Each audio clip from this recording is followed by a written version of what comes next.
Hello दोस्तों, आपके अपने YouTube चैनल आईडी एग्ज़ाम में आप सभी का हार्दिक अभिनंदन है। दोस्तों, आज हम डीएलएड फर्स्ट सेमेस्टर के हिंदी के प्रीवियस ईयर क्वेश्चनों पर डिस्कशन करने वाले हैं, जो कि हमारे कंप्लीट एनालिसिस होगी इस क्लास में।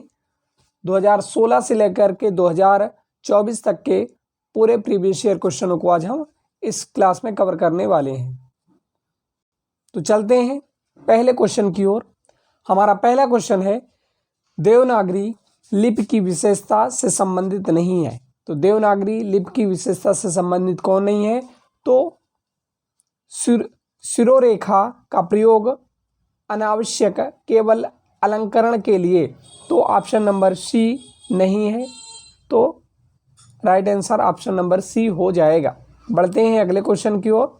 हमारा अगला क्वेश्चन है, भाषा की सबसे छोटी इकाई है। तो भाषा की सबसे छोटी इकाई क्या होती है भाई? तो भाषा की सबसे छोटी इकाई अक्षर या वर्ण होता है। तो ऑप्शन नंबर डी राइट हो जाएगा। ऑप्शन नंबर डी राइट हो जाएगा। बढ़ते हैं अगले क्वेश्चन की ओर। वर्णमाला का आशय है। वर्णमाला का आशय क्या है? तो वर्णमाला का आशय वर्णों के व्यवस्थित समूह से है। ऑप्शन नंबर सी राइट हो जाएगा। बढ़ते हैं अगले क्वेश्चन की ओर।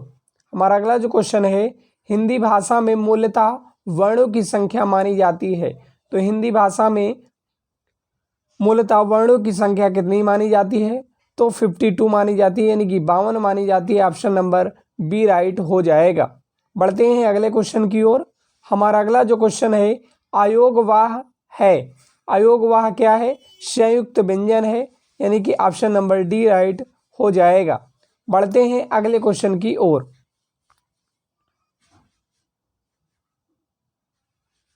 अति लघु उत्तरीय प्रश्नों पर आ चुके हैं हम। तो हिंदी भाषा के व्यंजन वर्णों के उच्चारण स्थानों के नाम लिखिए। तो हिंदी भाषा में व्यंजन वर्णों के उच्चारण स्थान मूल रूप से कितने होते हैं? 5 होते हैं। कौन कौन से होते हैं भाई? कंठ, तालु, मूर्ध्वा, दंत, ओष्ठ, ये 5 होते हैं। चलते हैं अगले क्वेश्चन की ओर। संयुक्त अक्षर व्यंजनों को लिखिए। तो संयुक्त व्यंजन 2 या 2 से अधिक व्यंजनों के मेल से बने होते हैं। यह 4 प्रकार के होते हैं। छत्रज्ञ, यानी कि संयुक्त व्यंजन 2 या 2 से अधिक व्यंजनों के मेल से बने होते हैं। ठीक है, चलते हैं अगले क्वेश्चन की ओर। छा वर्ण किसके योग से बना है? तो छा वर्ण एक संयुक्त व्यंजन है। छा क्या है? एक संयुक्त व्यंजन है जो 2 या 2 से अधिक वर्णों के मेल से बना है। तो छा किससे बना है? का प्लस सा से मिलकर बना हुआ है। बढ़ते हैं अगले क्वेश्चन की ओर। हमारा अगला क्वेश्चन है, समानार्थी शब्द का आशय है। तो समानार्थी शब्द वह शब्द है जिसका अर्थ दूसरे शब्द के समान होता है। उदाहरण के लिए सुंदर और आकर्षण एक दूसरे के समानार्थी हैं। ठीक है, समानार्थी शब्द के उदाहरण अनमोल, अनमोल का क्या हो जाएगा? मूल्यवान, और एहसास, कृपा। चलते हैं अगले क्वेश्चन की ओर।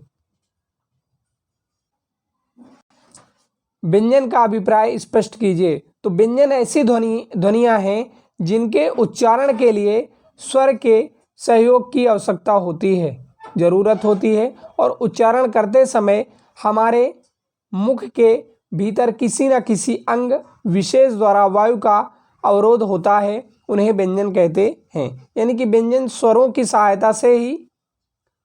सहायता की जरूरत होती है। ठीक है, बढ़ते हैं अगले क्वेश्चन की ओर। अगला क्वेश्चन है हमारा, हिंदी भाषा के कौशलों के नाम लिखिए। तो हिंदी भाषा के 4 कौशल होते हैं। ये चारों कौशल एक दूसरे से अंतः संबंधित होते हैं तथा मानव में भाषाई विकास को विस्तार देते हैं। भाषा कौशल के अंतर्गत कौन कौन आते हैं भाई? सुनना, बोलना, पढ़ना, लिखना शामिल है। ये भाषा कौशल के अंतर्गत आते हैं। बढ़ते हैं अगले क्वेश्चन की ओर। आ चुके हैं हम लघु उत्तरीय प्रश्नों पर। तो विराम चिन्ह कितने प्रकार के होते हैं? तो विराम का अर्थ क्या होता है? तो विराम का अर्थ होता है रुकना। विराम का अर्थ क्या होता है? रुकना है। लेखक के भाव बोध को सुबोध सरल बनाने के लिए विराम चिन्हों का प्रयोग किया जाता है। विराम चिन्ह कितने प्रकार के होते हैं? तो विराम चिन्ह 13 प्रकार के होते हैं। कितने प्रकार के होते हैं? 13 प्रकार के होते हैं। कौन कौन से होते हैं इनको देख लेते हैं।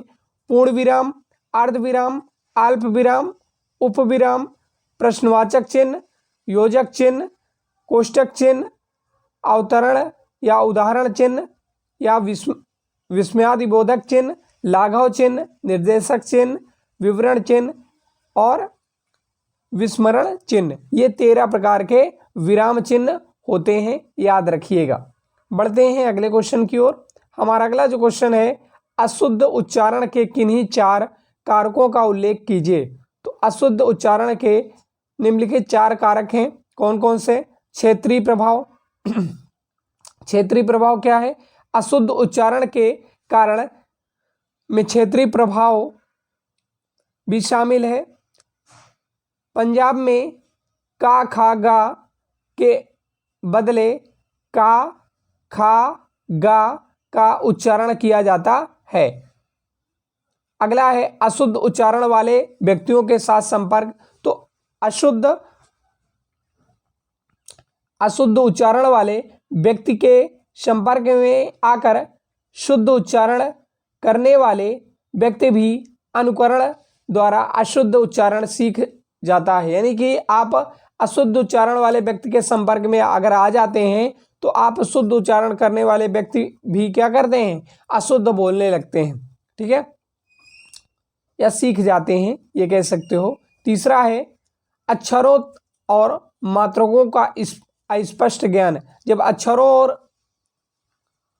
मात्राओं का अस्पष्ट ज्ञान यानी कि ज्ञान नहीं होगा, जब बालक को अक्षरों का शुद्ध ज्ञान नहीं कराया जाता है तो उच्चारण में अशुद्धियां करते ही हैं।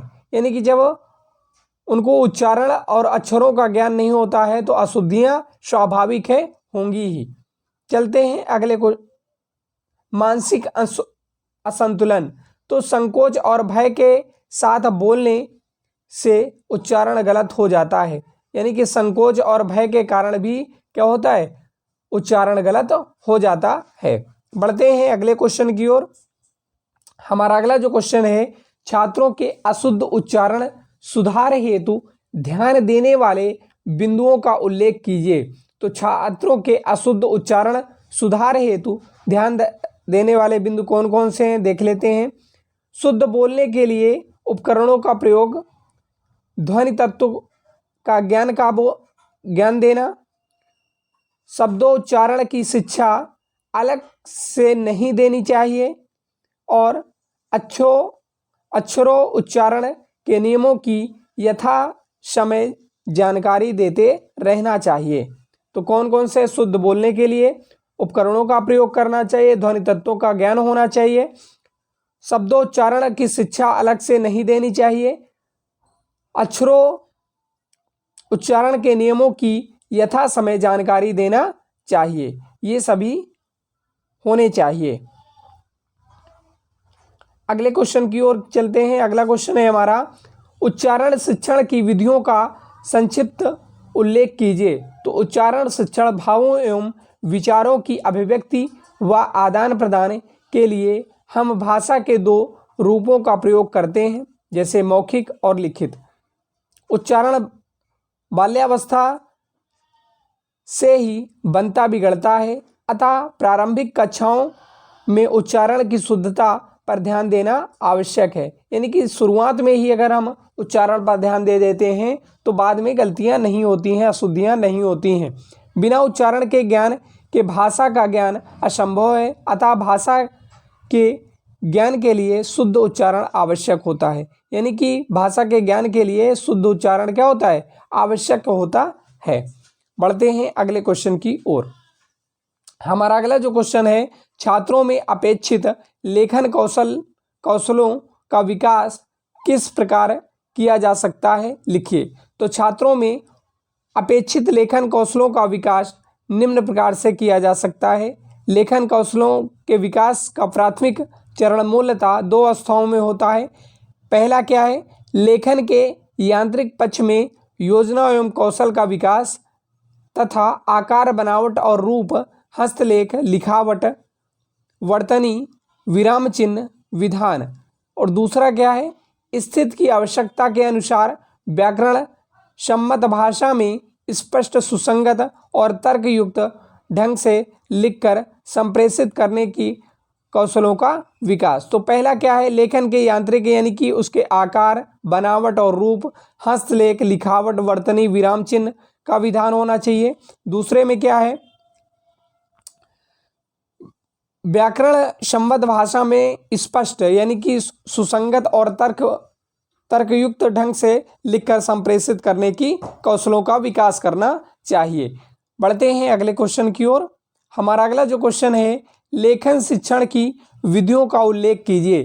तो लेखन शिक्षण की विधियां क्या हैं? तो पहला है अनुकरण विधि। अनुकरण विधि क्या होती है? इस विधि के माध्यम से सामान्यतः विद्यालय में लिखना सिखाया जाता है। अनुकरण विधि में क्या होता है, इस विधि में बालकों को क्या होता है या बच्चों को क्या होता है, लिखाना सिखाया जाता है, लिखना सिखाया जाता है।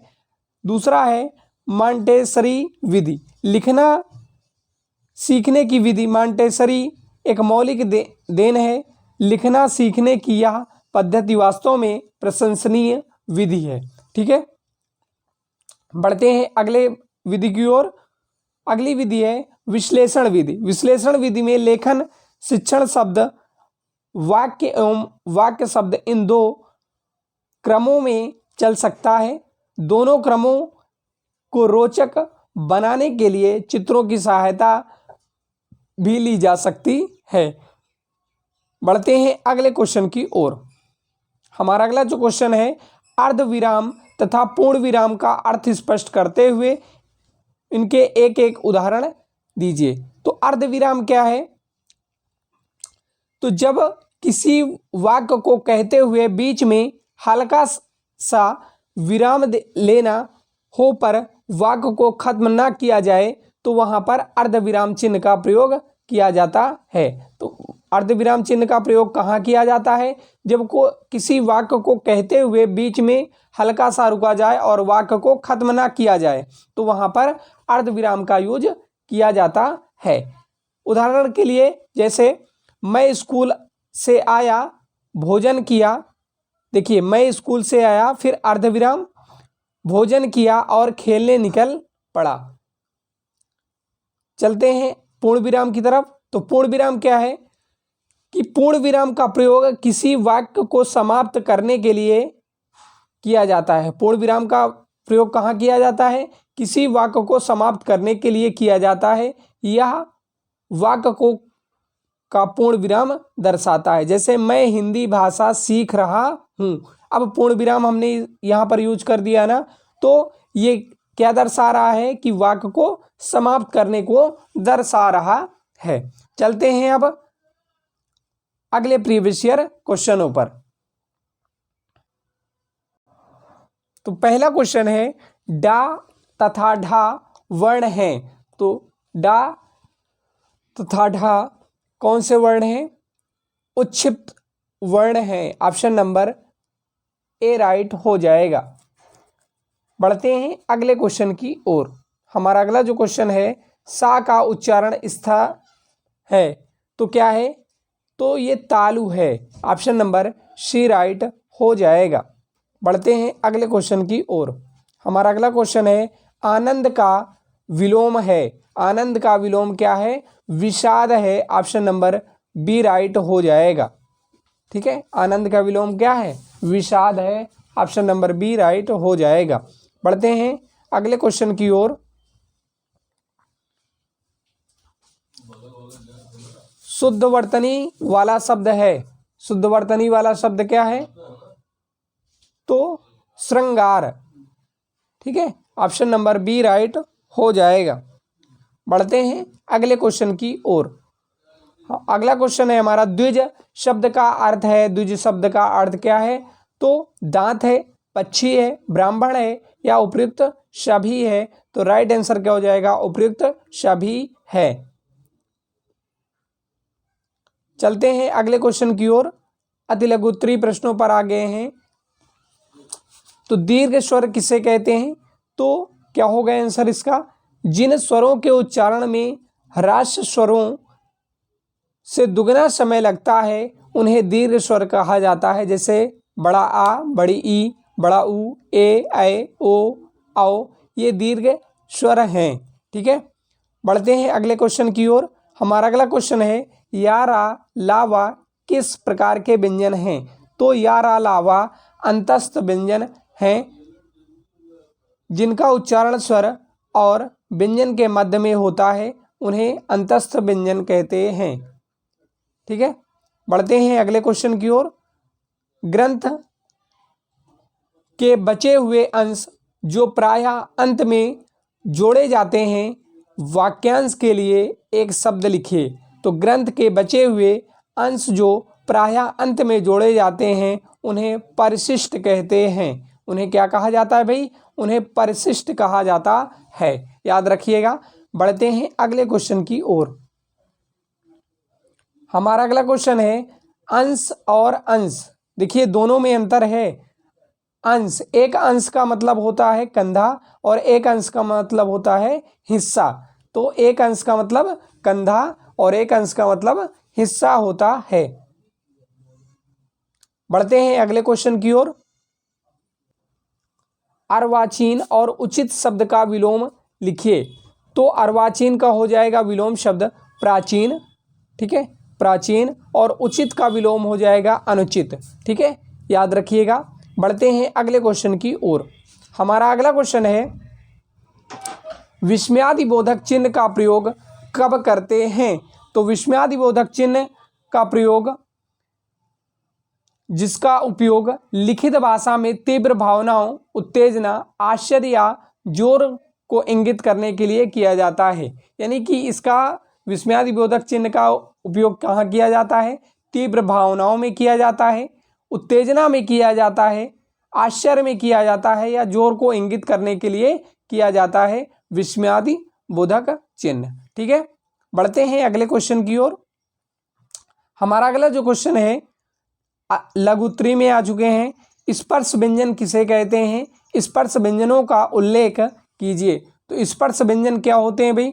तो ऐसे वर्ण जिनका उच्चारण करते समय अर्थात बोलते समय मुख के किसी न किसी अंग का स्पर्श होता है, उसे स्पर्श व्यंजन कहते हैं। तो स्पर्श व्यंजन क्या होता है भाई? ऐसे वर्ण जिनका उच्चारण करते समय अर्थात बोलते समय मुख के किसी न किसी अंग का स्पर्श होता है, उन्हें स्पर्श व्यंजन कहते हैं। ठीक है, ये कौन कौन से होते हैं?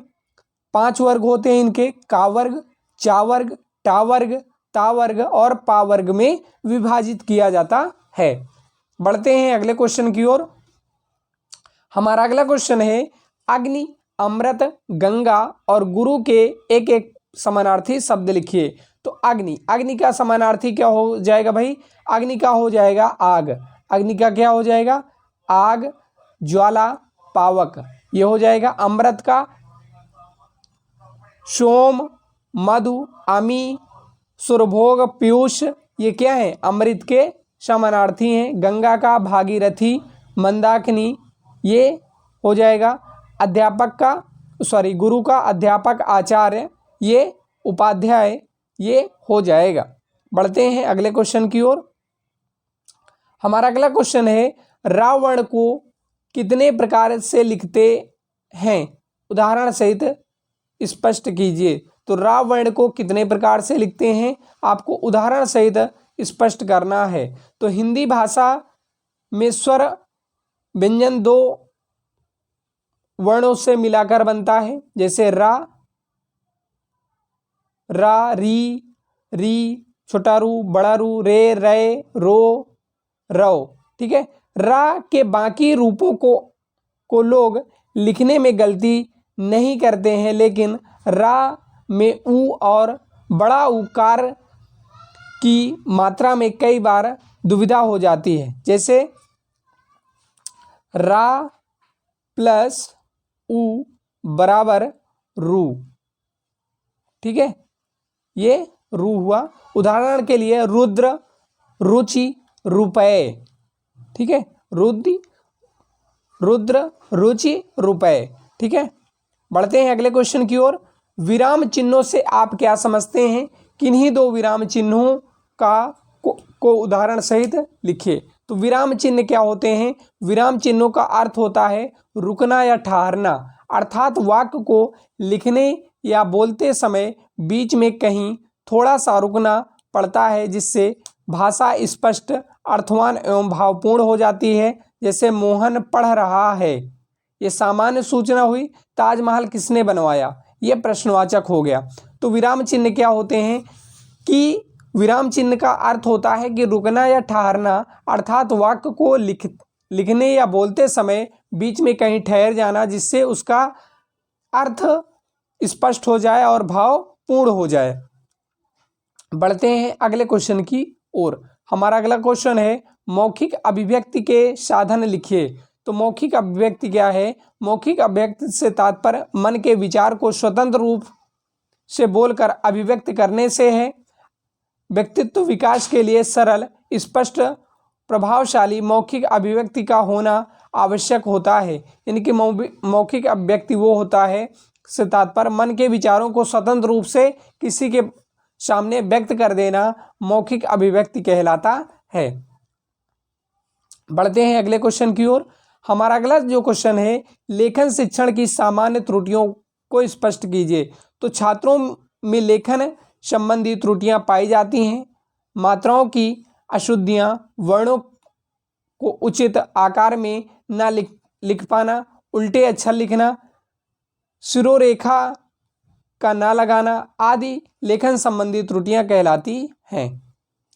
बढ़ते हैं अगले क्वेश्चन की ओर। हमारा अगला जो क्वेश्चन है, श्रुतलेख का अर्थ एवं महत्व बताइए। तो श्रुतलेख का अर्थ होता है सुने हुए को लिखना, यानी कि जैसे हम बोल रहे हैं जिसको हम सुलेख कहते हैं ना, वही है सुने हुए को लिखना, सुनकर लिखना। श्रुतलेख का उद्देश्य छात्रों की श्रवणेंद्रिय को प्रशिक्षित करना है, ताकि वह भाषा के शुद्ध रूप को सावधानी से सुन सकें और छात्रों की लिखावट में सुडौलता के साथ साथ स्पष्टता का अभ्यास, लेखन में गति आना तथा एकाग्रचित्ता लाना श्रुतलेख का प्रमुख लक्ष्य है। तो श्रुतलेख क्या होता है?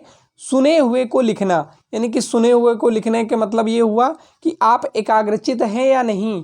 ठीक है, बढ़ते हैं अगले प्रीवियस की ओर।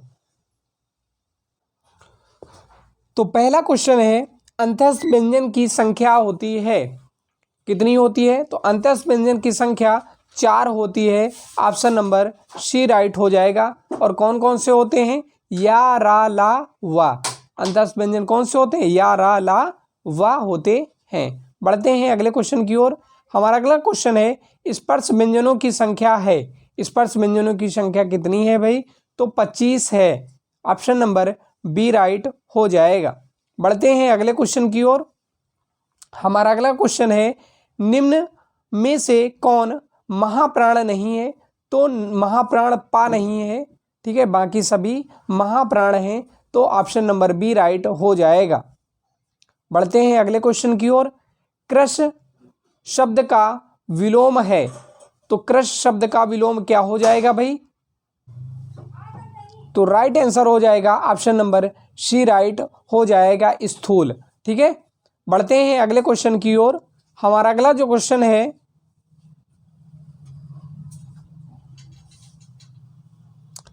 इनमें से भाषी कौशल नहीं है। तो इसमें से भाषी कौशल कौन सा नहीं है? गद्य नहीं है और सभी भाषी कौशल हैं। लेखन भी है, पठन भी है, वाचन भी है, लेकिन गद्य भाषी कौशल नहीं है, इसलिए ऑप्शन नंबर बी राइट हो जाएगा। बढ़ते हैं अगले क्वेश्चन की ओर। हमारा अगला क्वेश्चन अति लघुत्तरी में पहुंच चुके हैं। ह्रास्य स्वर किसे कहते हैं? तो जिन स्वरों के उच्चारण में कम से कम समय लगे उन्हें ह्रास्य स्वर कहते हैं। ह्रास्य स्वर किन्हें कहते हैं? जिन स्वरों के उच्चारण में कम से कम समय लगता है उन्हें ह्रास्य स्वर कहते हैं। जैसे आ, ई, उ, रिलिक। ठीक है, ये ह्रास्य स्वर होते हैं। बढ़ते हैं अगले क्वेश्चन की ओर। सुधा एवं पंकज शब्द का अर्थ लिखिए। तो सुधा का अर्थ सुधा का नाम का खास महत्व है क्योंकि इसका मतलब शुद्ध, अमृत, कल्याण, बिजली आदि होता है। सुधा का मतलब क्या होता है भाई? अमृत, कल्याण, बिजली आदि होता है। और पंकज का अर्थ होता है कीचड़ में उत्पन्न होने वाला, अर्थात कमल का फूल। ठीक है, पंकज का मतलब क्या होता है? कमल का फूल। बढ़ते हैं अगले क्वेश्चन की ओर। हमारा अगला जो क्वेश्चन है, कारक किसे कहते हैं? कर्ता कारक का चिन्ह लिखिए। संज्ञा या सर्वनाम के जिस रूप से वाक्य के अन्य शब्दों के साथ उसके संबंध का बोध होता है उसे कारक कहते हैं। हिंदी में कारक 8 प्रकार के होते हैं। कौन कौन से? कर्ता कारक, कर्म कारक, करण द्वारा, संप्रदान, अपादान, संबंध, अधिकरण और संबोधन। ये ऐसे होता है, कर्ता ने कर्म को करण से द्वारा, संप्रदान के लिए अपादान से अलग, ये संबोधन है हो अरे। ठीक है, बढ़ते हैं अगले क्वेश्चन की ओर। अगला क्वेश्चन है हमारा, अभिव्यक्ति के साधनों के नाम लिखिए। तो अभिव्यक्ति के साधनों के नाम कौन कौन से हैं? बोलकर या सुनकर, बोलकर या सुनकर, लिखकर या पढ़कर। ठीक है, अगला क्वेश्चन है हमारा, विराम चिन्ह का आशय स्पष्ट कीजिए। तो विराम चिन्ह को सरल भाषा में रुकना या ठहरना कहते हैं। जो चिन्ह लिखते, बोलते या पढ़ते समय रुकने का संकेत देते हैं या ठहराव के लिए प्रयोग किए जाते हैं उन्हें विराम चिन्ह कहा जाता है। विराम चिन्ह किसे कहा जाता है? तो विराम चिन्ह को रुकने या ठहरने को कहा जाता है। बोलते या पढ़ते समय रुकने का संकेत देते हैं या ठहराव के लिए प्रयोग किए जाते हैं उन्हें विराम चिन्ह कहा जाता है। बढ़ते हैं अगले क्वेश्चन की ओर। हमारा अगला क्वेश्चन है, मॉन्टेसरी विधि का उपयोग कब किया जाता है? तो मॉन्टेसरी विधि का प्रयोग लेखन विधि में किया जाता है। मॉन्टेसरी विधि से 3 से 6 वर्ष के बीच, कितने? 3 से 6 वर्ष के बीच आने वाले बच्चों के लिए उपयोगी है। इस विधि में सबसे पहले बच्चे जब रेखाएं खींचने में अपने हाथ सधने लगे तो उनके अक्षरों का आकार बनवाना प्रारंभ करना चाहिए। ठीक है, बढ़ते हैं अगले क्वेश्चनों पर। हमारा अगला क्वेश्चन है, शिरोरेखा किसे कहते हैं? उदाहरण देते हुए समझाइए। तो देवनागरी लिपि में वर्णों के ऊपर लगाई जाने वाली रेखा शिरोरेखा कहलाती है। तो शिरोरेखा क्या कहलाती है? देवनागरी लिपि के वर्णों के ऊपर लगाई जाने वाली रेखा को क्या कहा जाता है? शिरोरेखा कहा जाता है। देवनागरी लिपि के वर्णों पर शिरोरेखा लगाना अनिवार्य माना जाता है, अतः प्रत्येक शब्द पर शिरोरेखा अवश्य हो। शिरोरेखा बिल्कुल सीधी होनी चाहिए। बढ़ते हैं अगले क्वेश्चन की ओर। हमारा अगला क्वेश्चन है, लेखन शिक्षण के महत्व को स्पष्ट कीजिए। तो लेखन शिक्षण भावों एवं विचारों की अभिव्यक्ति जब लिखित रूप में होती है तो इसे लेखन कौशल कहते हैं। इसे क्या कहा जाता है? लेखन कौशल कहा जाता है। ठीक है, लेखन शिक्षण का मुख्य उद्देश्य बालक के व्यक्तित्व का विकास एवं उसकी आत्म प्रकाशन का निर्णय शक्ति को प्रभावपूर्ण बनाना है। बढ़ते हैं अगले क्वेश्चन की ओर। हमारा अगला जो क्वेश्चन है, श्रुतलेख का अर्थ एवं महत्व को समझाइए। तो श्रुतलेख का अर्थ होता है सुने हुए को लिखना, यानी कि जो सुन करके लिखा जाए, अर्थात सुनकर लिखना। श्रुतलेख में अध्यापक बोलता है और छात्र सुनकर बोले हुए वाक्य या वाक्यांश को लिखते हैं। श्रुतलेख में सुंदर लिखावट का तो महत्व होता ही है, किंतु उसके साथ ही साथ भाषा की शुद्धता का भी महत्व होता है। यानी कि श्रुतलेख क्या होता है? सुने हुए को लिखना, यानी कि अध्यापक जब कक्षा में बोलता है और बच्चे उसको सुन करके लिखते हैं तो वही क्या होता है? श्रुतलेख कहलाता है। बढ़ते हैं अगले क्वेश्चन की ओर। हमारा अगला जो क्वेश्चन है, उष्ण व्यंजन किसे कहते हैं? तो वे सभी वर्ण जिनका उच्चारण करते वक्त हमारे मुख से ऊष्म अर्थात गर्म वायु बाहर निकलती है तो वो क्या कहलाते हैं? उष्ण व्यंजन कहलाते हैं। तो ऊष्म व्यंजन क्या होते हैं? वे सभी वर्ण जिनका उच्चारण करते वक्त हमारे मुख से ऊष्मा या गर्म वायु बाहर निकलती है तो वो ऊष्म व्यंजन कहलाते हैं। बढ़ते हैं अगले क्वेश्चन की ओर।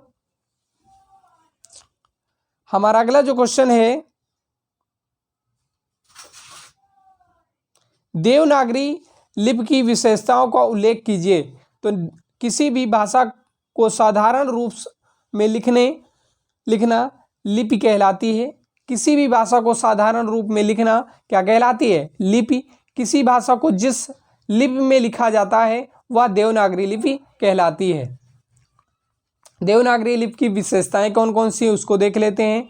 वर्ण विभाजन में वैज्ञानिकता, प्रत्येक ध्वनि के लिए एक चिन्ह, अपरिवर्तनीय उच्चारण और लेखन में एक रूपता, वर्णात्मक लिपि, समग्र ध्वनियों को अंकित करने की क्षमता और गणनात्मक लिपि।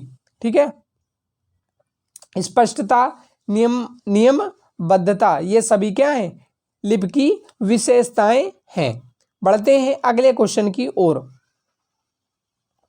हमारा अगला जो क्वेश्चन है, विलोम तुकांत एवं समानार्थी शब्दों का आशय उदाहरण सहित समझाइए।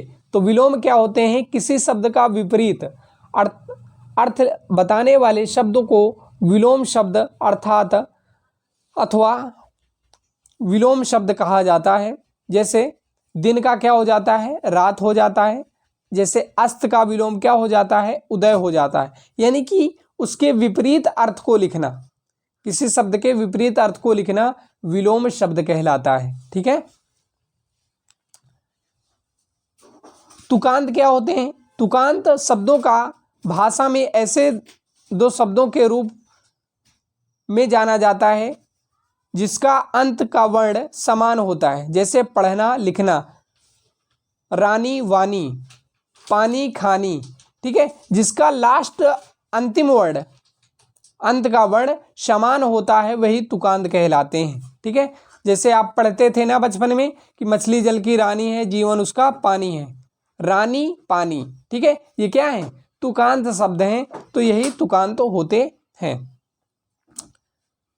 अगला है समानार्थी। तो वे शब्द जिनका अर्थ एक समान होता है समानार्थी शब्द कहलाते हैं। वे शब्द जिनका अर्थ एक समान होता है समानार्थी शब्द कहलाते हैं। समानार्थी शब्द को हम पर्यायवाची शब्द भी कहते हैं। जैसे कमल का पर्यायवाची जलज, पंकज, सरोज। ठीक है, ये सभी होते हैं। बढ़ते हैं अगले क्वेश्चन की ओर। अनुस्वार एवं अनुनासिक ध्वनियों में क्या अंतर है? उदाहरण सहित समझाइए। तो अनुस्वार क्या होते हैं? अनुस्वार वे व्यंजन होते हैं जो स्वर के बाद आते हैं। अनुस्वार क्या होते हैं? जो स्वर के बाद आते हैं। नाक से अनुस्वार की आवाज़ निकलती है, जैसे पसंद, संभावना, अंतिम। ठीक है, और अनुनासिक क्या होते हैं? वे स्वर होते हैं जिनके मुख से अधिक तथा नासिक से कम ध्वनि निकलती है।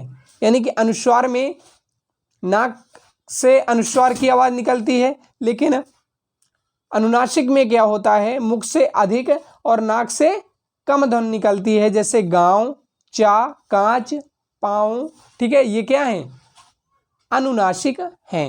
बढ़ते हैं अगले प्रीवियस ईयर क्वेश्चनों पर। तो आ चुके हैं अगले प्रीवियस ईयर क्वेश्चनों पर। तो पहला क्वेश्चन है, नूतन का विलोम शब्द है। तो नूतन का विलोम शब्द क्या हो गया? हो जाएगा पुरातन। ठीक है, ऑप्शन नंबर सी राइट हो जाएगा। बढ़ते हैं अगले क्वेश्चन की ओर। या वर्ण है, या वर्ण क्या है? तो अंतस्थ व्यंजन है। ठीक है, ऑप्शन नंबर बी राइट हो जाएगा। ठीक है, अगर हम बात कर लेते हैं अंतस्थ व्यंजन क्या होते हैं। अंतस्थ व्यंजन या, रा, ला, वा होते हैं। उस व्यंजन शाखा सा, हा, और संयुक्त व्यंजन छत्रक, ज्ञा। ठीक है, उच्छिष्ट व्यंजन। बढ़ते हैं अगले क्वेश्चन की ओर। हमारा अगला क्वेश्चन है, भाषा शिक्षण के अंतर्गत सुलेख से तात्पर्य है। तो सुंदर लेख से तात्पर्य है। ठीक है, ऑप्शन नंबर ए राइट हो जाएगा। बढ़ते हैं अगले क्वेश्चन की ओर। हमारा अगला जो क्वेश्चन है, ज्ञा वर्ण किन वर्णों के संयोग से बना है? तो ज्ञा किन वर्णों के संयोग से बना है? तो जा प्लस इया से मिलकर बना है, यानी कि जा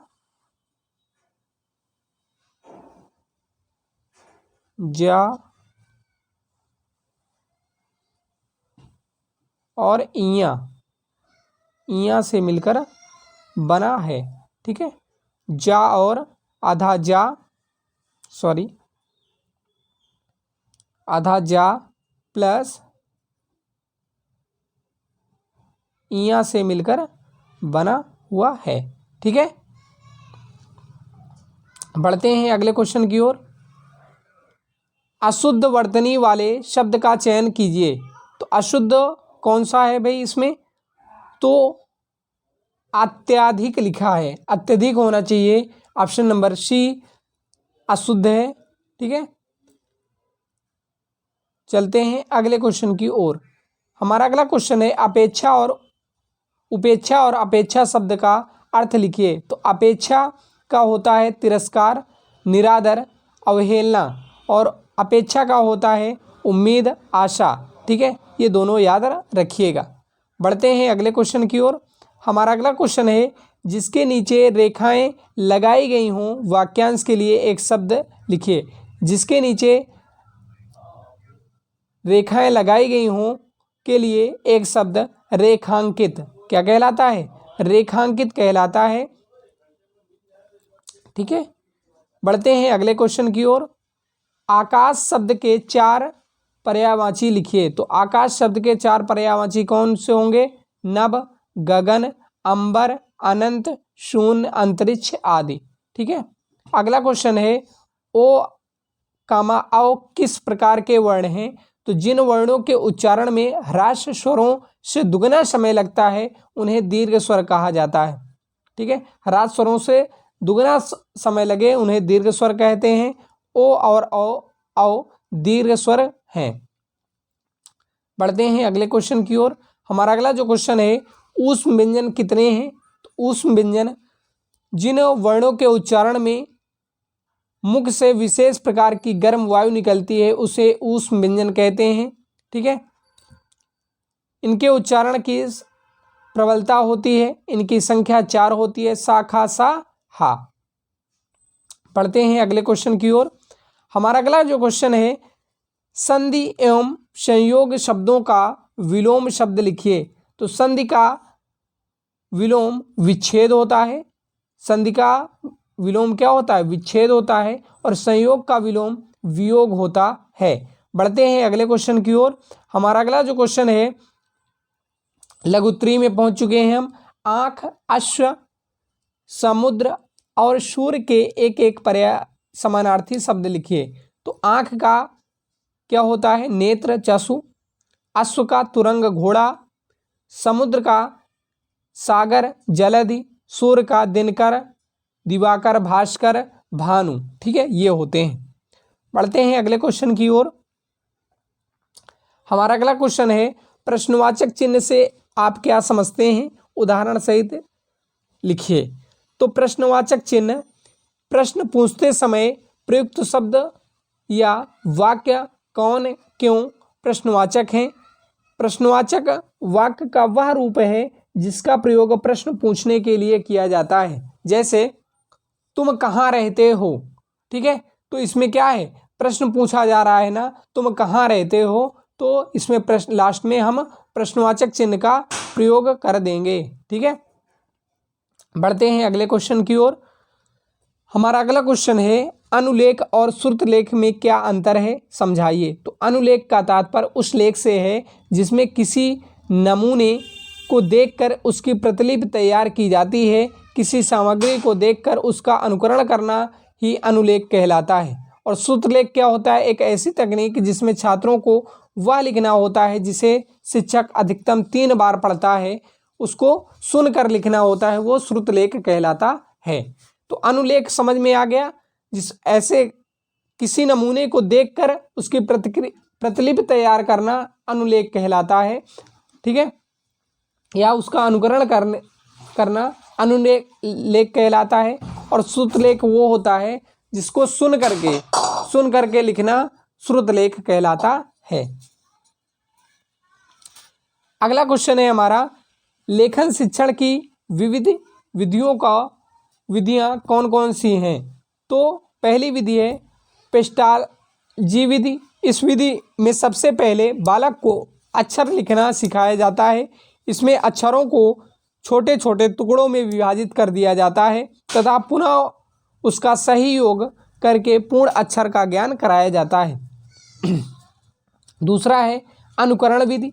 इस विधि में शिक्षक श्यामपट्ट या कापी पर कुछ शब्द लिख देता है और छात्र लिखे गए वर्णों या शब्दों को अनुकरण करके लिखता है। यह विधि प्रारंभिक स्तर के लिए उपयुक्त होती है। अनुकरण विधि वो होती है जिसमें मान लीजिए अध्यापक ने श्यामपट्ट पे या कॉपी में का लिख दिया तो बच्चे को उसी को उतारना रहता है, का, तो ये अनुकरण विधि होती है, ठीक है। और पेस्टालजी विधि क्या होती है? इसमें छोटे छोटे अक्षरों के यानी जैसे का प्लस ला प्लस मा, कमल, मान लो का प्लस मा प्लस ला तो कमल, ठीक है, उसको तीनों को मिला दिया जाए तो वो कमल। ये पेस्टालजी विधि होती है। बढ़ते हैं अगले क्वेश्चन की ओर। पूर्ण विराम एवं अर्ध विराम के दो उदाहरण लिखिए। तो पूर्ण विराम वाक्य के अंत में प्रश्नवाचक चिन्हों को छोड़कर जिन विराम चिन्हों का प्रयोग किया जाता है उन्हें पूर्ण विराम कहते हैं, ठीक है। प्रश्नवाचक चिन्ह को छोड़ करके जिस विराम चिन्ह का प्रयोग किया जाता है उन्हें पूर्ण विराम चिन्ह कहते हैं। बढ़ते हैं अगले क्वेश्चन की ओर। हमारा अगला जो क्वेश्चन है, और अर्धविराम क्या है? अर्धविराम क्या है? तो एक वाक्य का दूसरे वाक्य के साथ संबंध बताना हो तो वहाँ अर्धविराम का प्रयोग करते हैं। जैसे श्याम तो अच्छा लड़का है, अर्धविराम, किंतु उसकी संगत कुछ ठीक नहीं है। चलते हैं अगले क्वेश्चन की ओर। हिंदी भाषा में प्रयुक्त होने वाले किन्हीं 4 विराम चिन्हों का नाम लिखिए, उदाहरण सहित स्पष्ट कीजिए। तो पहला है पूर्ण विराम। हम बोलते समय वाक्य खत्म होने के बाद विराम देते हैं जिसका अर्थ होता है पूरी तरह रुकना। जैसे राजू पढ़ रहा है तो अब हमने पूर्ण विराम का यूज यहाँ कर दिया, तो ये पूर्ण विराम होता है। अल्प विराम क्या होता है? जहाँ थोड़ी देर रुकना पड़े वहाँ अल्प विराम का प्रयोग किया जाता है, अर्थात एक से अधिक वस्तुओं को दर्शाने के लिए अल्प विराम का प्रयोग किया जाता है। जैसे उदाहरण के लिए भारत में गेहूँ, चना, बाजरा, मक्का आदि बहुत सी फसलें उगाई जाती हैं। यानी कि यहाँ पर बहुत सी एक से अधिक वस्तुओं को दर्शाया गया है ना। देखिए गेहूँ को दर्शाया गया है, चना को, बाजरा को, मक्का को, तो वहाँ पर अल्प विराम का यूज किया जाता है। अब योजक चिन्ह में क्या होता है? 2 शब्दों में परस्पर संबंध स्पष्ट करने के लिए उन्हें जोड़कर लिखने के लिए योजक चिन्ह का प्रयोग किया जाता है। जैसे माता पिता, माता और पिता, ठीक है, योजक चिन्ह का यूज कर लिया गया, ठीक है। कभी कभी, कभी कभी के बीच में भी, ठीक है, योजक चिन्ह का उपयोग कर लेते हैं।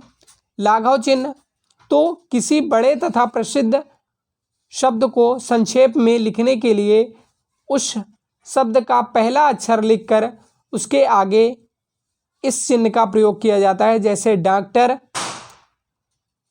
डॉक्टर किशोरीलाल, ठीक है, डॉक्टर मनमोहन सिंह, तो लाघव चिन्ह का प्रयोग यहाँ पर किया जाता है।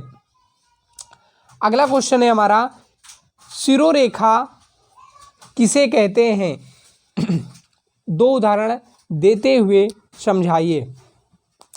शिरोरेखा देवनागरी लिपि में वर्णों के ऊपर लगाई जाने वाली रेखा, ऊपरी रेखा, पड़ी पाई शीर्ष रेखा शिरोरेखा कहलाती है।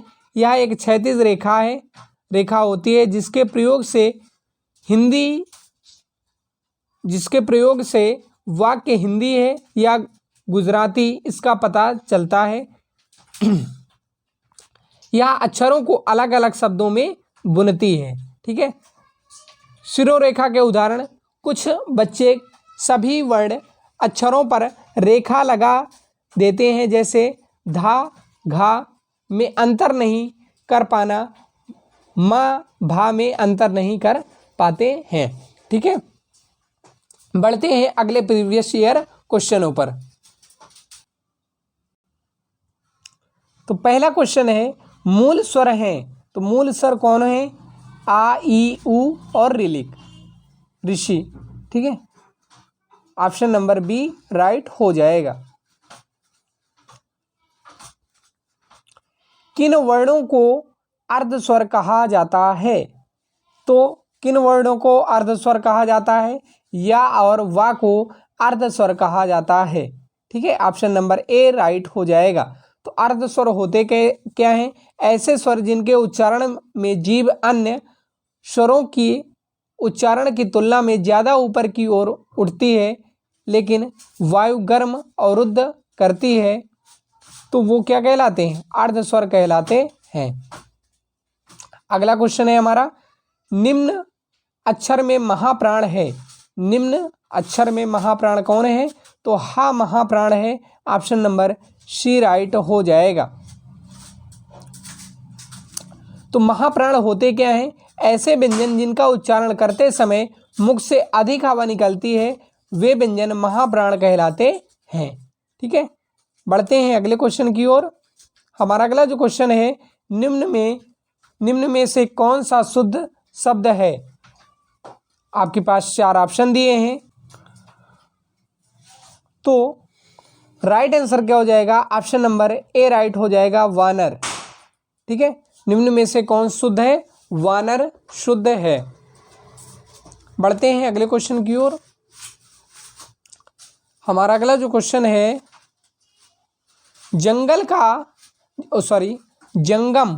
का विलोम शब्द है, तो जंगम का विलोम शब्द क्या है? स्थावर। ऑप्शन नंबर बी राइट हो जाएगा। जंगम का विलोम शब्द स्थावर है। ऑप्शन नंबर बी राइट हो जाएगा। बढ़ते हैं अगले क्वेश्चन की ओर, देख लेते हैं। पुष्ट का क्या हो जाएगा? क्षीण हो जाएगा। स्थिर का स्थिर हो जाएगा। पूर्ण का अपूर्ण हो जाएगा। चलते हैं अगले क्वेश्चन की ओर। तो पहला क्वेश्चन है अतिलघु का, स्वराघात किसे कहते हैं? तो शब्द बोलते समय अर्थ या उच्चारण की स्पष्टता के लिए जब किसी अक्षर या वक्ता द्वारा विशेष बल डाला जाता है, तब उसे स्वराघात या बलाघात भी कहते हैं। स्वराघात या बलाघात कहा जाता है। अतः प्रायः संयुक्त व्यंजन के पहले वाले वर्ण पर स्वराघात होता है। ठीक है, बढ़ते हैं अगले क्वेश्चन की ओर। हमारा अगला जो क्वेश्चन है, पार्श्विक वर्ण का उदाहरण दीजिए। तो ऐसे वर्ण जिनका उच्चारण करते समय जीभ ताल को छुए हवा मुख के दोनों बगल के से बाहर आती है तथा जीभ का अगला भाग मसूड़े को छूता है, उन्हें पार्श्विक व्यंजन कहा जाता है। ठीक है, जैसे हिंदी में केवल ला व्यंजन पार्श्विक व्यंजन है। आपसे पूछा जा सकता है कि बहुविकल्पी में कि पार्श्विक वर्ण क्या होता है या पार्श्विक व्यंजन क्या होता है, तो ला ही ऐसा वर्ण है जो पार्श्विक वर्ण होता है या व्यंजन होता है। बढ़ते हैं अगले क्वेश्चन की ओर। हमारा अगला जो क्वेश्चन है, लिपि को परिभाषित कीजिए। तो किसी भाषा को लिखने के लिए जिन प्रतीक चिन्हों का प्रयोग किया जाता है उसे लिपि कहा जाता है। ठीक है, लेखन कला की शुरुआत चित्रलिपि से हुई है। देवनागरी एक भारतीय लिपि है, इसमें कई भारतीय और विदेशी भाषाएं लिखी जाती हैं। तो किसी भाषा को लिखने के लिए जिन प्रतीकों का प्रयोग किया जाता है उन्हें लिपि कहा जाता है। बढ़ते हैं अगले क्वेश्चन की ओर। आर्य और उन्नति का विलोम शब्द लिखिए। तो आर्य का होता है अनार्य और उन्नति का औन्नति, अंकुश का निरंकुश, अजल का निर्जल होता है। बढ़ते हैं अगले क्वेश्चन की ओर। कारक किसे कहते हैं? अपादान कारक का चिन्ह लिखिए। तो कारक संज्ञा या सर्वनाम शब्दों का वह रूप होता है जिसका संबंध क्रिया से होता है, अर्थात कारक क्रिया को करने वाला होता है। हिंदी में इनकी संख्या 8 है। अपादान कारक यह पांचवा कारक है। संज्ञा या सर्वनाम के जिस रूप से किसी वस्तु के अलग होने का बोध होता है उसे अपादान कारक कहा जाता है। ठीक है, इसका चिन्ह से अलगाव में होता है, जैसे बच्चा छत से गिर पड़ा। ठीक है, पत्ता पेड़ से गिरा, तो ये क्या है, अलगाव ही तो है। ठीक है, बढ़ते हैं अगले क्वेश्चन की ओर। हमारा अगला क्वेश्चन है अशुद्ध उच्चारण के कौन कौन कारक कारण हैं। तो अशुद्ध उच्चारण के निम्न कारण हो सकते हैं। शारीरिक विकार, इसमें हकलाने व तुतलाने का कारण भी आता है। क्षेत्रीय बोलियों का प्रभाव, अक्षरों व मात्रकों का अस्पष्ट ज्ञान, मनोवैज्ञानिक कारण जैसे भय, अत्यधिक प्रसन्नता, शंका तथा झिझक आदि, उच्च शिक्षा का अभाव, ये सभी हो सकते हैं। बढ़ते हैं अगले क्वेश्चन की ओर। अब आ चुके हैं हम लघुत्तरीय प्रश्नों पर। पहला क्वेश्चन है अयोगवाह से आप क्या समझते हैं, उदाहरण सहित समझाइए। तो हिंदी वर्णमाला के ऐसे वर्ण जो स्वर और व्यंजन दोनों के गुण रखते हैं अयोगवाह कहलाते हैं। यानी कि जिनके अंदर दोनों गुण होते हैं, यानी कि स्वर के गुण भी होते हैं और व्यंजन के गुण भी होते हैं, वो क्या कहलाते हैं, अयोगवाह कहलाते हैं। ठीक है, अर्थात ऐसे वर्ण जो ना तो स्वर होते हैं और ना ही व्यंजन होते हैं, उन्हें स्वर व्यंजन दोनों रूपों में व्यक्त किया जाता है। ठीक है, तो वो अयोगवाह होते हैं। हिंदी वर्णमाला में इनकी संख्या 2 होती है, अनुस्वार और विसर्ग, अनुस्वार और विसर्ग। बढ़ते हैं अगले क्वेश्चन की ओर। हमारा अगला जो क्वेश्चन है पेस्टोलॉजी की रचनात्मक विधि को समझाइए। तो पेस्टोलॉजी की रचनात्मक विधि, इस विधि में लकड़ी व प्लास्टिक आदि से बने वर्गों के टुकड़ों को संकलित किया जाता है। ये टुकड़े रेखाएं, वृत्त, अर्धवृत्त आदि होते हैं। इस विधि में छात्र पहले वर्ण को देखता है, तत्पश्चात टुकड़ों को खोजता है और उन्हें जोड़कर वैसे ही वर्ण बनाने का प्रयास करता है। इस प्रकार से धीरे धीरे सभी वर्णों को बनाना सिखाया जाता है। इस विधि के द्वारा सरल वर्णों को पहले तथा कठिन वर्णों को बाद में बनाना सिखाते हैं। ठीक है, बढ़ते हैं अगले क्वेश्चन की ओर। हमारा अगला जो क्वेश्चन है शिरोरेखा किसे कहते हैं, उदाहरण सहित समझाइए। तो देवनागरी लिपि में वर्णों के ऊपर खींची जाने वाली एक रेखा शिरोरेखा कहलाती है। ठीक है, हिंदी भाषा में लिखा हुआ लेख शिरोरेखा के बिना अशुद्ध माना जाता है। यानी कि देवनागरी लिपि के वर्णों के ऊपर खींची जाने वाली एक रेखा शिरोरेखा कहलाती है। बढ़ते हैं अगले क्वेश्चन की ओर। हमारा अगला जो क्वेश्चन है वर्णों का क्रमशः उच्चारण स्थान लिखिए। तो मुख के जिस भाग से वर्णों का उच्चारण किया जाता है वह भाग उस वर्ण का उच्चारण स्थान कहलाता है।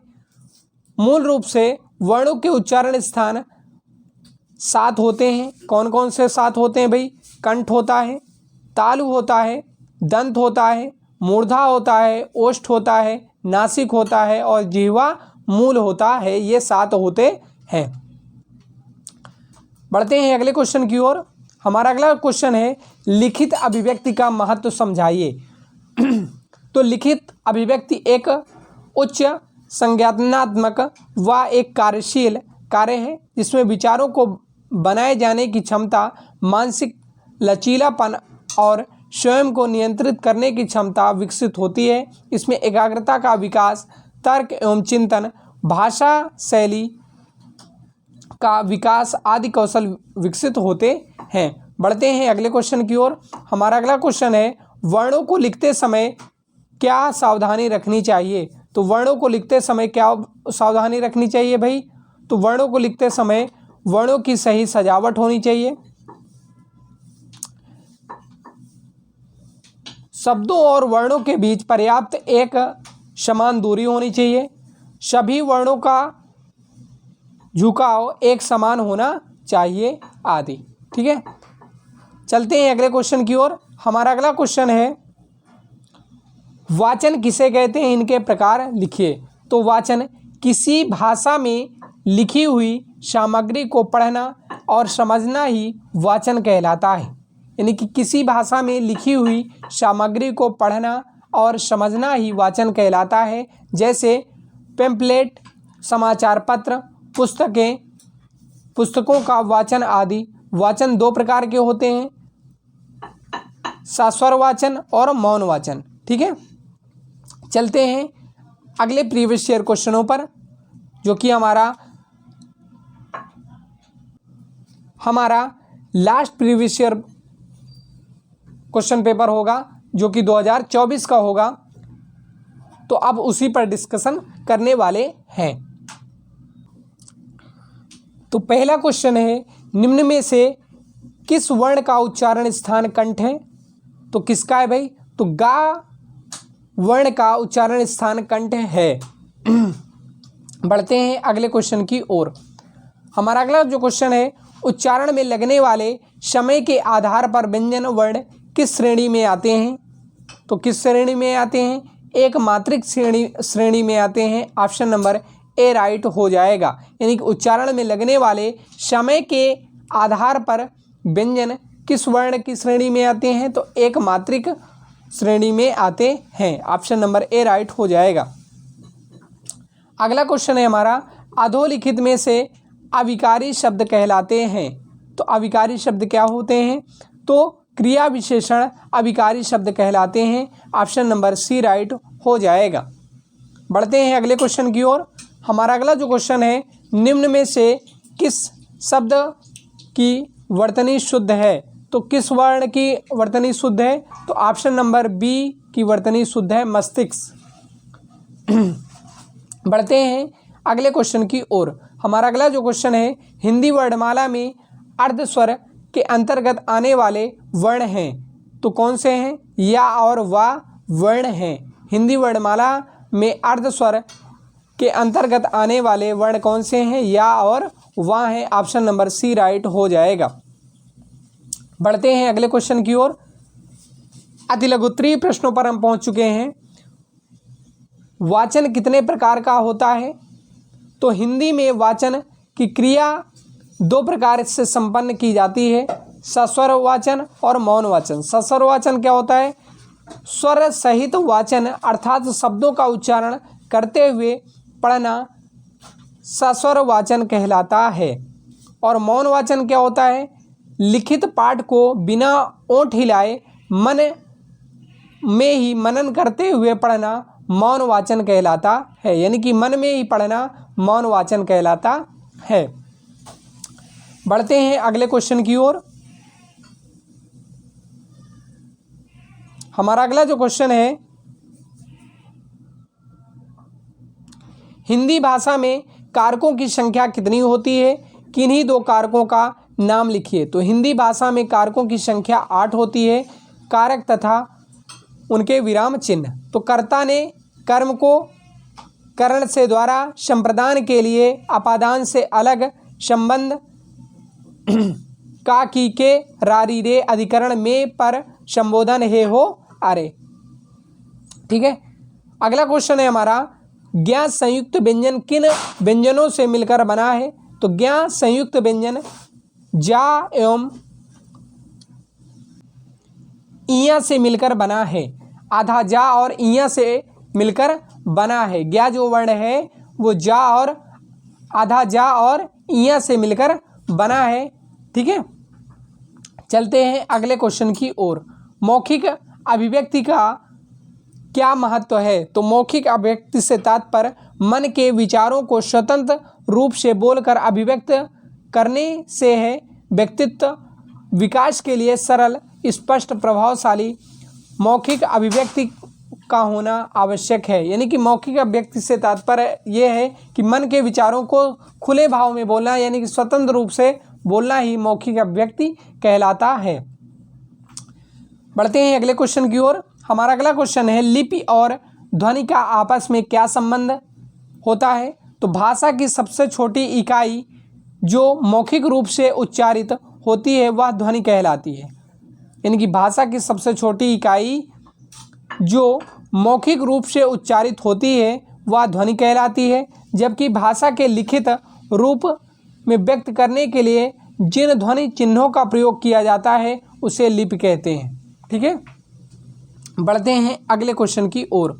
हमारा अगला जो क्वेश्चन है, निम्न समोच्चारित शुद्ध उस युग्मों का सही अर्थ लिखिए। शब्द का सही अर्थ लिखिए। अनल, अनिल, सकल, सकल। तो अनल का क्या हो जाएगा? आग हो जाएगा। अनिल का क्या हो जाएगा? हवा हो जाएगा। सकल का क्या हो जाएगा? संपूर्ण हो जाएगा। और सकल मीन्स चेहरा हो जाएगा। ये सभी याद रखिएगा। ठीक है, बढ़ते हैं अगले क्वेश्चन की ओर। अब हम आ चुके हैं लघुत्तरीय प्रश्नों पर। वन और पर्वत शब्द के 5 पर्यायवाची लिखिए। तो वन और वन के पर्यायवाची क्या हो जाएगी? वन का हो जाएगा जंगल, कानन, विपट, विपिन, अरण्य। और पर्वत का क्या हो जाएगा? पहाड़, गिरि, शैल, गिरि, महीधर। ये पर्वत के पर्यायवाची हो जाएंगे या समानार्थी शब्द हो जाएंगे। बढ़ते हैं अगले क्वेश्चन की ओर। हमारा अगला क्वेश्चन है, प्रारंभिक स्तर पर लेखन सिखाने की विधियां बताइए। तो प्रारंभिक स्तर पर लेखन सीखने की निम्न विधियां हैं: पृष्ठोलॉजी विधि, स्वतंत्र अनुकरण विधि, मेंटेसरी विधि, जेकार्ट विधि, मनोवैज्ञानिक विधि। ठीक है, इन विधियों के बारे में थोड़ा थोड़ा जान लेते हैं। तो पहला है पेस्टोलॉजी विधि। इस विधि में बच्चों को सबसे पहले अक्षर लिखना सिखाया जाता है। ठीक है, इसमें छोटे छोटे टुकड़ों में बांटा जाता है। ठीक है, दूसरा क्या है? अनुकरण विधि। इस विधि में शिक्षक स्टेट पर या श्यामपट्ट पर या कॉपी पर वर्ण लिख देते हैं, उन्हीं का अनुकरण, यानी कि का लिख दिया अगर अध्यापक ने तो बच्चों को का ही उतारना रहता है।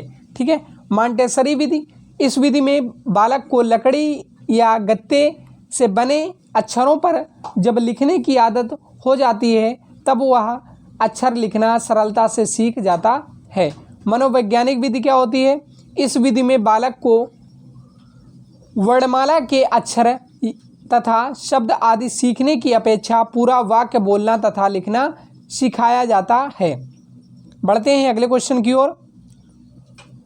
हमारा अगला क्वेश्चन है, वाक्य के आवश्यक गुण कौन कौन से हैं? तो वाक्य के आवश्यक गुण सार्थकता, ठीक है, सार्थकता, वाक्य के सभी शब्द सार्थक होने चाहिए, यानी हर शब्द का अर्थ होना चाहिए। योग्यता, वाक्य के शब्दों में सार्थकता के साथ साथ प्रसंग के मुताबिक अर्थ देने की क्षमता होनी चाहिए। आकांक्षा, वाक्य में किसी शब्द की कमी ना हो जिसके बिना वाक्य का अर्थ पूरा ना हो। पदक्रम, वाक्य में सभी शब्दों का क्रम सही होना चाहिए। अन्वय, वाक्य में कर्ता, क्रिया और कर्म का आपस में तालमेल होना चाहिए। ठीक है, अगला है निकटता, वाक्य में पदों की एक दूसरे से निकटता होनी चाहिए। ठीक है, बढ़ते हैं अगले क्वेश्चन की ओर। अगला क्वेश्चन है हमारा, वर्णों का उच्चारण करते समय हमें कौन कौन सी सावधानी रखनी चाहिए? तो वर्णों का उच्चारण करते समय हमें निम्न सावधानी रखनी चाहिए। कठिन शब्दों को उनकी ध्वनियों के अनुसार उच्चारित करें। शब्दों को उनको अक्षरों को तोड़ना मददगार होता है। उसी तरह उच्चारण में कठिन शब्दों को उनकी अलग अलग ध्वनियों में तोड़कर मददगार हो सकता है। ठीक है, और वर्णों का उच्चारण करते समय अल्प प्राण तथा महाप्राण के आधार पर कितना श्वास बल लगाना है उसका ध्यान रखना चाहिए। वर्णों का उच्चारण करते समय वर्णों का स्थान मुख के किस स्थान से होना चाहिए, उच्चारण वहीं से हो जिसका ध्यान रखना चाहिए। बढ़ते हैं अगले क्वेश्चन की ओर। चलते हैं अगले क्वेश्चन पे। भाषा में श्रवण कौशल का क्या महत्व है, सो उदाहरण समझाइए। तो भाषा में श्रवण कौशल का महत्व निम्न प्रकार है। भाषिक ध्वनियों का ज्ञान होता सुनना क्रिया को संभव करता है। शब्दावली पर अधिकार होना सुनाए गए विषय को समझाने में सहायक होता है। क्रम को समझने की योग्यता होने से घटना कहानी सुनने में विषम से संबंध बनाने और सुनने समझने में सहायता मिलती है। जैसे कोई बालक किसी कथा को ध्यान से सुनता है तथा चिंतन मनन द्वारा उस कथा को समझता है और लोगों को समझाता है। यही भाषा में श्रवण कौशल का महत्व होता है। बढ़ते हैं अगले क्वेश्चन की ओर। हमारा अगला क्वेश्चन है, लेखन में विराम चिन्हों का क्या महत्व है, उदाहरण सहित लिखिए। तो लेखन में विराम चिन्हों का महत्व, विराम चिन्हों का इस्तेमाल करने से लेखन अर्थपूर्ण और व्याकरणिक रूप से सही होता है। विराम चिन्हों के प्रयोग से वाक्य की गति में ठहराव आता है, जिससे वाक्य में कही गई बात ज़्यादा साफ होती है या ज़्यादा अच्छे से समझ में आती है। विराम चिन्हों से भावों एवं विचारों को स्पष्ट करने में मदद मिलती है। विराम चिन्हों के प्रयोग से वाक्य का अर्थ अनर्थ नहीं होता, यानी कि वाक्य के अर्थ का अनर्थ नहीं होता है। जैसे उदाहरण के तौर पर रोको मत जाने दो। और उदाहरण ले सकते हैं, मैंने भारत में पहाड़, झरने, नदी, खेत, इमारतें आदि चीज़ें देखी थी। अल्प विराम का प्रयोग कर दिया गया। पूर्ण विराम का, जैसे राम स्कूल जाता है, पूर्ण विराम का वाह कितना सुंदर दृश्य है, विस्मयादि बोधक चिन्ह का प्रयोग कर दिया गया। ठीक है, चलते हैं और आज का ये हमारा लास्ट क्वेश्चन होगा। ठीक है, भाषा में अशुद्ध उच्चारण का क्या महत्व है। आप एक शिक्षक के रूप में शुद्ध उच्चारण कौशल विकसित करने के लिए कैसी रणनीति अपनाएंगे। तो भाषा में शुद्ध उच्चारण का महत्व निम्न है। भाषा में शुद्ध उच्चारण में संप्रेषण की बोधगम्यता बढ़ती है। शुद्ध उच्चारण में भाषा का स्वरूप बना रहता है।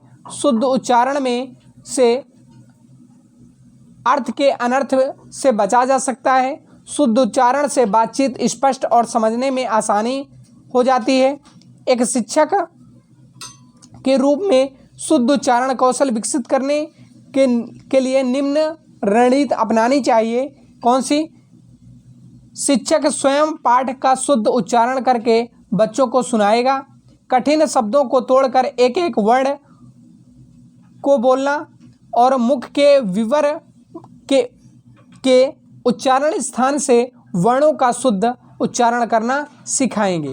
ठीक है, तो दोस्तों हमने 2016 से लेकर के 2024 तक के सभी प्रीवियस ईयर क्वेश्चनों को कंप्लीट एनालिसिस किया है। और यदि आपने हमारे चैनल को सब्सक्राइब नहीं किया है तो चैनल को सब्सक्राइब कर लीजिए, बेल आइकन को प्रेस कर दीजिए। और आप किसी भी सेमेस्टर की अगर तैयारी करते हैं, डीएलएड की किसी भी सेमेस्टर की आप तैयारी करते हैं तो हमारे चैनल को सब्सक्राइब कर लीजिए, आईडी एग्ज़ाम का हिस्सा बनिए और अपनी तैयारी को बेहतर बनाइए। मिलते हैं नेक्स्ट वीडियो में, तब तक के लिए बाय बाय, टेक केयर, जय हिंद।